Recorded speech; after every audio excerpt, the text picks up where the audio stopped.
How you doing today, guys? EK Trader, Informed Trades Pro. It is October 22nd, 2009. Just wanted to show you guys what I'm doing right now. What I have up is a monthly chart going back going back to 1993 of the S&P depository receipts. As you know, that's the ETF for the S&P 500. And I've never done this before, believe it or not. I never really cared that much. I'm a day trader, and I've only been trading 2 years, so I never really took the time to look back and see like what the market did in the past and all this stuff. I mean, not this far in the past, but I actually learned something from looking back in the past, and I see some very interesting things. Um, yeah, I noticed this big bull run we had from 2005, and it kind of peaked off at the year 2000, and then we had a couple years of a dip, but I really noticed that uh, support and resistance, obviously, for anybody that thinks support and resistance is just hocus pocus, I mean, I'd really have to say that they're just a jackass, because you can see clearly through these monthly charts, even looking years back, where the markets have turned at some of the same levels. And one of those major levels is, back in 2007, as we reached the heights, as you can see here. I mean, it totally matched the heights of 2000, almost down, almost to the point. Okay, I mean, we're talking 7 years earlier here, matched it almost to the point. Then also what I wanted to add was, to the guys that I know there's a lot of people because of economics and their fundamental views, they feel like, well, yeah, we rallied and then the market's tanking now, and I guess they forget about all this stuff that happened back in 2002. But the market came down and went back up, and a lot of people are thinking that we're gonna retest these March lows. And my opinion on that has always been, I don't feel we're going to retest the lows, because I just feel like there's too much strength in the market. And reading the volume on a weekly and daily basis kind of gave me that feeling. And at one point I thought that, well, the volume is kind of sloping down and the market is going up.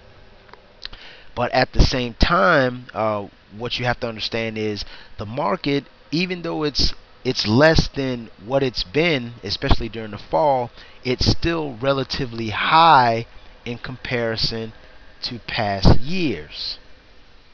And that's the key. So technically, this is high volume still. I mean, even though it might only be doing, two 2 to 3 billion transactions or shares a day, the volume is still relatively high over these months in comparison to these past months. Okay, so it's pretty obviously that it's pretty obvious that there's strength in this move. Also, most people at this point, well, I wouldn't say most people, but a lot of people understand that markets, they'll go down and they'll go up, but before they can move higher, they usually have to test the past level, the past support level, to see if there's more remaining bears at that level. I mean, this is the way markets work during normal market hours. I mean, why wouldn't it work on a weekly, daily, and monthly time frame? And as you can see here, I mean, this is almost the equivalent of a specialist markdown or a market maker's markdown. I mean, look at the speed of this markdown. A natural bear market would be something like this, but the speed of this markdown kind of gives me the impression of manipulation was probably involved, but that's even besides the point. But like I said, what I'm noticing is it went down to this level. Yeah, it broke past the level for a little while to maybe shake out the remaining longs, whatever was left, but as you can see, it pretty much bounced off that level again. So in my opinion, this is the test For people that think we're going to retest the lows, I don't know. I mean, maybe it'll happen, but in my opinion, this is the test. Okay, and I think we're now going to move higher, and I think we're going to have stutter steps along the way, and based on the chart pattern, I mean, it could be a few years before we reach that level again, but this level will be the level of truth. Will we pass this 157 level on the spiders? Will we get past 1500, 1600 on the ES, the S&P minis, and so forth and so forth, the other S&P derivatives.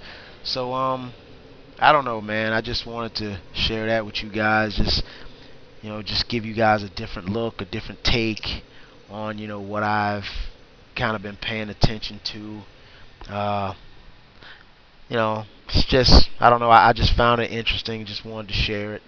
So that's it. EK Trader, Informed Trades Pro, and thanks a lot for looking at my video.